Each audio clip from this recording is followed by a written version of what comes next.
Darkhawk. Hero? Villain? Who is he? Today we're going to find out who Darkhawk is and find out what his role is for the countdown to infinity. This is an awesome story. We're going to have a two-part series about this, so buckle up and let's get started. We first start off with Chris Powell, the former Darkhawk, in a deep dream in the Tree of Shadows, holding onto his amulet. For anyone who doesn't know what that is, the Tree of Shadows was planted by the gardener eons ago and grew into a sorcery of the Dark Force dimension. The surrounding area became known as Null Space and was conquered by the Shi'ar Empire during the war with the Skrull Empire. The tree was the repository for all the raptor amulets used to empower the fraternity of raptors, and there were thousands of amulets hanging on from the tree. When a raptor switched places with a host trapped within a crystal connected to the tree, while the ancient spirit of the raptors inhibited a cybernetic body. Many of the deactivated crystals contained the rotting corpse of previous raptor hosts, and the tree was protected by demonic creatures. And in this dream, we watched the raptors emerging from the trees, two of them specifically, and that'll be more important down the road. After this dream is ended, we see his history of how he became Darkhawk, from him finding the amulet at the amusement park that made his first transformation and becoming the edge against crime, to working with Project Pegasus and the West Coast Avengers. At this point in his life, he has not been able to transform into Darkhawk and create a life as a cop with his soon-to-be wife Miranda. Chris ends up getting a call from a disturbance at the Old Wonderland amusement park where he first found his amulet. Investigating the park, we see two other cops arrive in the prospect to make Chris on a mob boss's payroll. After turning this down, a blast is sprung and we see two fraternity of raptors, one named Canaris and the other an unnamed raptor.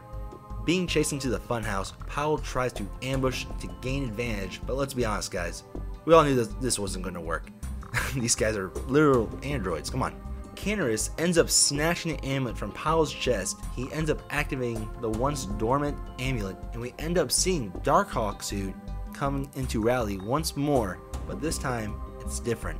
What we see is not Canaris, but what we see is Razor, the original program from the suit that has reclaimed control. They end up going inside the body's data song, which holds and shows all of the memories recorded by the suit saying we must merge once more, even though we are known by many names like Assassin and Destroyer throughout the galaxy. Once they emerge from the data song, we only see the android armor walk through, indicating to us as a reader they had merged into one once more. Now, moving to Infinity Countdown Darkhawk issue number 1, we start off by seeing one of the Shi'ar Empire's outposts with Talonar being dragged by the fraternity of Raptor soldiers, forcing him to use his negabands to open the data song.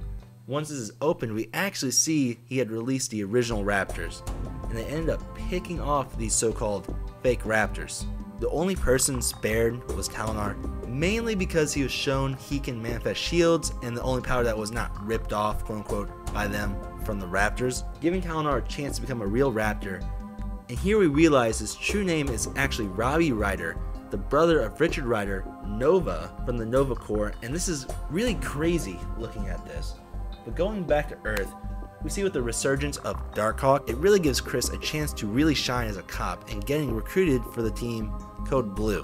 While at the same time, he comes back into contact with his old co-workers at Project Pegasus to test and monitor his newfound link. So for people who are asking what Project Pegasus is, Project Pegasus stands for Potential Energy Group, Alternate Sources, United States. It's a scientific base, was originally intended to research alternative and unusual forms of energy, but has also been used as a prison for superpowered individuals. We end up seeing a hologram of Nova informing Chris that the Infinity Stones are reforming and the race to gather them has begun. We are later revealed that Nova, Richard Ryder, has learned about the fate of his brother, Robbie, becoming Talonar. Later that night, while Darkhawk was on patrol clearing his mind, we actually see a beam fly past Darkhawk, realizing it is Death's Head. Death's Head is a bounty hunter who's being paid by the fraternity to capture him and take him into custody. So after a few blows and a slice gun later, Death's Head actually ends up striking a deal with Darkhawk. After Chris says his goodbyes to Miranda, Darkhawk and Death's Head actually take off into space on his ship. As they approach the fraternity of Raptor's ship, they end up getting bombarded and sucked into the void of space. Chris reaches out as his body freezes from the vacuum of space. As he barely taps on the amulet, he transforms into Darkhawk, ready to face the Raptors. The Raptors, being skilled in all forms of combat, gang up on Darkhawk and just pummeling him. when he releases a burst of energy trying to gain distance, but they just keep coming. Gyre, the leader of the Raptors, explains of a prophecy of the Darkhawk, claiming of a sacrifice of two, needed one willing and one forced. Gyre immediately rips the amulet out of Powell and he starts beaming it towards Robbie Ryder, creating Dark Starhawk, a force claimed to be stronger than any Phoenix Force itself. As they fly off to Earth, all we see is the body of Darkhawk laying there, motionless. So guys, if you like this story, you guys cannot wait to hear the end. Good news, it's coming out Saturday, so be ready to check out that video. Other than that guys, make sure to comment, like, subscribe, hit that little notification button up there at the top, and I'll check y'all later. See ya!